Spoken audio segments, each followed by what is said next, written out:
Se ti dicessi che milioni di persone mettono sostanze sui propri capelli senza avere la minima idea di cosa siano, e se ti dicessi che per oltre 100 anni un'intera industria ha lavorato per convincerci che esistesse una sola strada per colorare i capelli, la loro, perché per migliaia di anni l'umanità ha colorato i capelli senza tinture permanenti, senza ammoniaca, senza ossigeno, senza coloranti sintetici, eppure i capelli bianchi venivano coperti, i capelli venivano colorati, le persone cambiavano il proprio aspetto. Allora, cos'è successo? Come siamo passati dalle piante ai laboratori, dall'enne alla chimica industriale e soprattutto chi ci ha convinti che questa fosse l'unica strada possibile? Per scoprirlo dobbiamo raccontare una storia che l'industria della bellezza preferisce non raccontare. La storia di come una tradizione millenaria sia stata sostituita da un mercato che oggi vale miliardi di euro. Molto prima delle scatole colorate sugli scaffali, molto prima dei saloni moderni, molto prima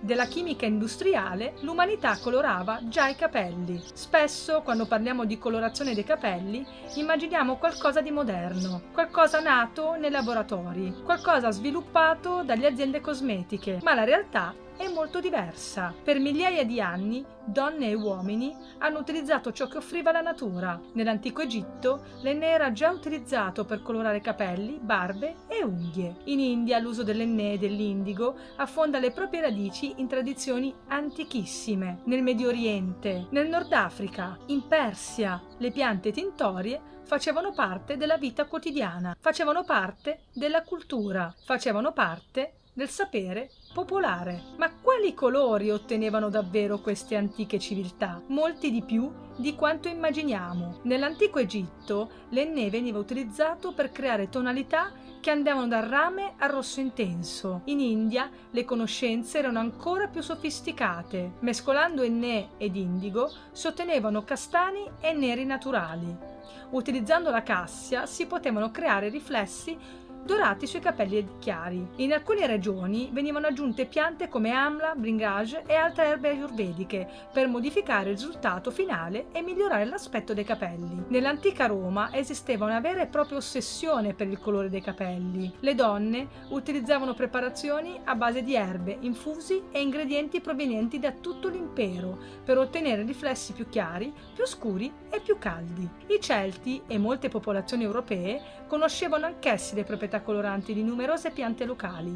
Non esisteva una scatola numerata, non esisteva una cartella colori, esisteva l'esperienza, esisteva la conoscenza delle piante, esisteva la capacità di osservare come ogni ingrediente reagiva sui capelli, un sapere costruito nel corso di secoli, molto prima che qualcuno trasformasse il colore dei capelli in un prodotto industriale. E qui c'è un dettaglio fondamentale: queste conoscenze non appartenevano a nessuna azienda, non appartenevano a nessun marchio, non appartenevano a nessun brevetto, appartenevano alle persone, venivano tramandate, condivise, custodite e per migliaia di anni hanno accompagnato l'umanità senza bisogno di laboratori industriali. Ma tutto questo stava per cambiare. Nella seconda metà dell'Ottocento il mondo cambia velocemente, le fabbriche crescono. La rivoluzione industriale trasforma l'Europa. La chimica diventa una delle industrie più potenti del pianeta. Nel 1856 il giovane chimico William Henry Perkin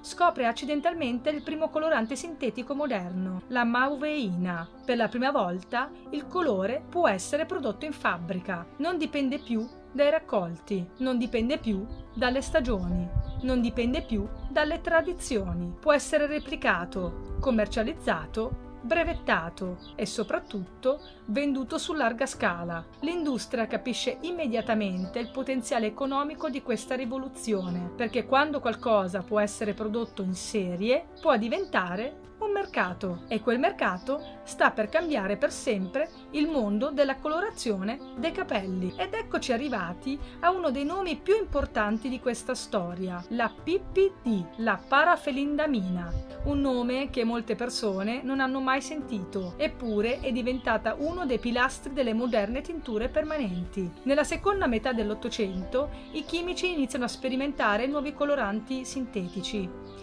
Tra questi compare la parafelindamina. Gli scienziati scoprono che può produrre colorazioni intense e durature. Per l'industria è una svolta. Per la prima volta si apre la possibilità di creare colorazioni permanenti sempre più standardizzate, sempre più prevedibili, sempre più facili da commercializzare. La corsa è iniziata e non si fermerà più. Ma c'è un altro aspetto della storia che raramente viene raccontato: la PPD, la parafelindamina, la sostanza che ha contribuito a rendere possibili le moderne tinture permanenti. Per l'industria è stata una rivoluzione, ma per molte persone è diventata fonte di problemi, perché la PPD è conosciuta come uno dei più potenti allergeni utilizzati nelle tinture per capelli, tanto che sulle confezioni viene richiesto il test di sensibilità. E non finisce qui. Negli Stati Uniti numerose aziende produttrici di tinture sono state coinvolte in azioni legali da parte di consumatori e professionisti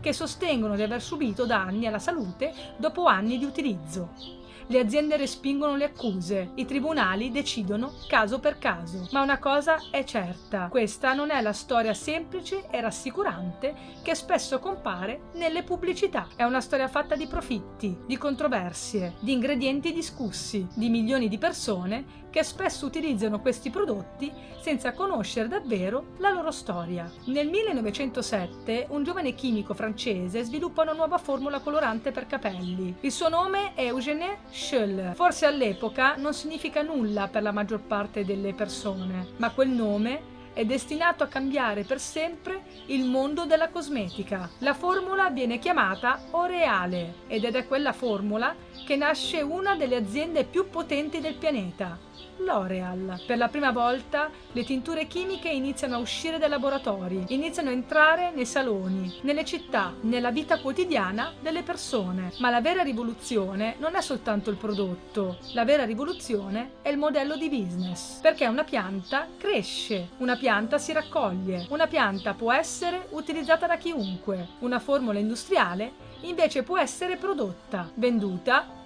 distribuita, pubblicizzata e soprattutto acquistata ancora e ancora e ancora. Il colore smette lentamente di essere una tradizione e diventa un prodotto. Molte persone credono che le tinture chimiche abbiano conquistato il mondo semplicemente perché erano una novità, ma la storia è più complessa, perché inventare un prodotto non basta. Bisogna convincere milioni di persone ad acquistarlo, bisogna convincerle che ne hanno bisogno, bisogna convincerle che rappresenta il futuro.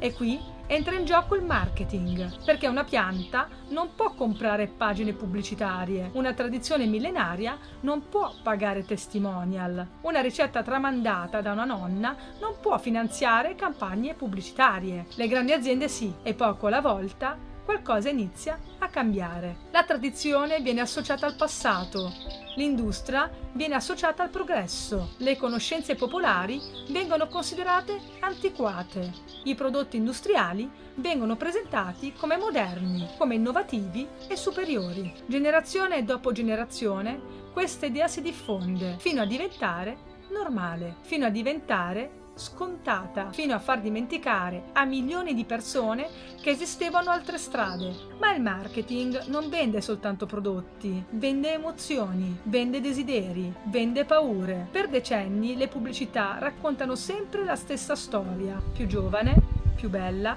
più attraente, più desiderabile, più sicura di sé.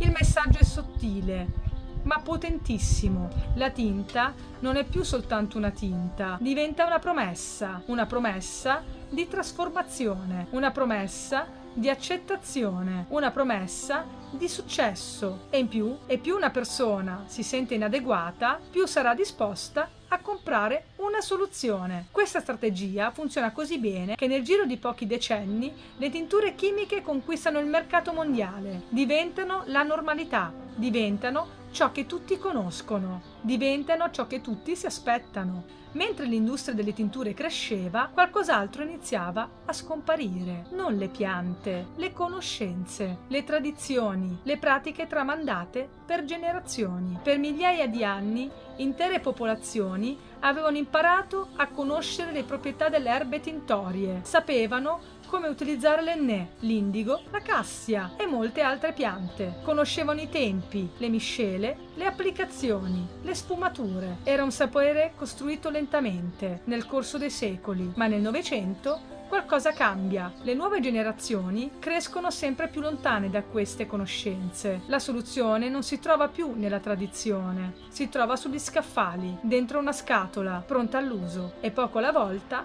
milioni di persone smettono persino di chiedersi come si colorassero i capelli prima delle tinture moderne, perché quando una conoscenza non viene più tramandata, finisce per essere dimenticata. Esiste una domanda che raramente viene posta: chi trae beneficio da questo cambiamento? Quando una donna preparava le proprie erbe tintorie in casa, non esisteva un grande mercato globale. Quando una conoscenza passava da madre a figlia, non esisteva una catena di distribuzione mondiale. Quando le persone utilizzavano tradizioni locali, non esistevano miliardi di euro di fatturato, ma quando il colore diventa un prodotto industriale, tutto cambia. Nasce un mercato, nascono aziende, nascono colossi internazionali. Nascono interi settori economici e più il prodotto diventa indispensabile e più il mercato cresce. Oggi il settore della colorazione dei capelli muove miliardi di euro ogni anno e questo non significa che ogni innovazione sia sbagliata,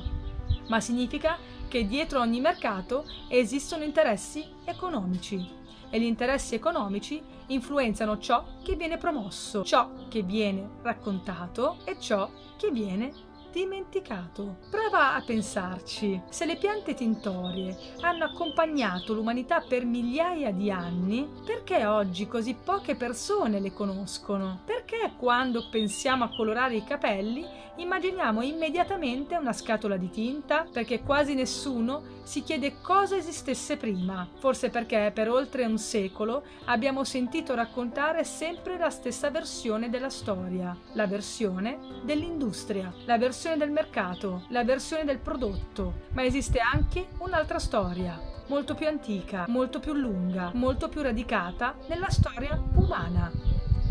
La storia delle piante, la storia delle erbe tintorie, la storia delle tradizioni botaniche, una storia che non è mai scomparsa, ma che molte persone hanno semplicemente smesso di ascoltare. Oggi non ti sto dicendo cosa devi usare, non ti sto dicendo che ogni persona debba fare la stessa scelta, ti sto invitando a fare qualcosa di molto più importante, a porti delle domande, a leggere le etichette, a informarti, a conoscere la storia di ciò che utilizzi, perché milioni di persone colorano i capelli, ma pochissime conoscono davvero la storia che si nasconde dietro quel gesto. Una storia che parte dalle piante, attraversa la rivoluzione industriale, passa per i laboratori, i brevetti, le multinazionali, le campagne pubblicitarie e arriva fino ai giorni nostri. Per oltre 100 anni ci hanno raccontato che il progresso aveva una sola direzione, ma la storia è quasi sempre più complessa di come viene raccontata e forse la vera domanda non è quale tinta dovrei usare, ma perché conosco così poco delle alternative che hanno accompagnato l'umanità per migliaia di anni. Se questo video ti è piaciuto, lascia un commento, iscriviti al canale e raccontami, prima di oggi, conoscevi davvero la storia delle tinture per capelli? Oppure, come milioni di persone, avevi sentito raccontare soltanto una parte della storia?